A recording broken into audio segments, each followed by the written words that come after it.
I got a 6-bed student let. And that started as a rent-to-rent negotiation deal. Obviously, you do some digging when you see the property. So I found out that they were trying to sell it a few months before. And when I went in there, they were just trying to rent it, just trying to get rid of it realistically. And it was in decent condition for a student let and everything. It was ready to rock and roll. I just asked the question that you taught me at the end of the day, which is, are you interested in? Now, I knew, because I'd done my homework, that they were interested in selling a few months ago. And they said, yeah, we are. And they had it on the market for about 220.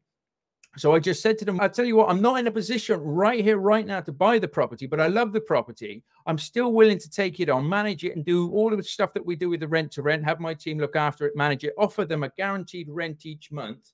But I want to, if we can, set a price in now. You guys can walk away, get on with your life. I'll pay you a guaranteed rent for the next 5 to 7 years. Now, like you say, the reason I've done a 5 to 7 year sort of deal is only because I just don't know what the market's going to be. So if prices do go massively down, I'm going to struggle to buy it at the price that I've agreed. So hopefully in the window that I've got, if times are going well, I shall just use the option to buy it and get it bought.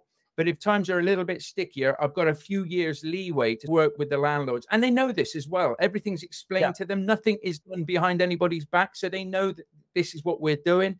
And there's no mortgage on this property as well. And so the beauty of this, and you don't get this on all purchase lease options, but this one, I actually pay them a guaranteed rent, and that comes off the end price as well. So I'm almost like paying them bit by bit, if you like, in installments for the property over the next 4 to 5 years. So you found who they were trying to sell the property. They couldn't sell it, so they just wanted to rent it because they want to sit there empty. It's got no mortgage on it, so they're getting an income from it now.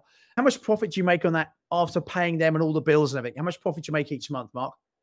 After all, I make £620 on that, and I'm obviously up north, so rents are a little bit cheaper on it. It's a 6-bed property. So you don't own it. You've not had to get a mortgage on it. You've not had to put a big deposit in. You're making £620 a month after all the costs. That's like best part, $7,000 a year, whatever. And then the $1,200 you're paying to them each month, that's added up. So that's $14,400 a year. That's counting towards your deposit.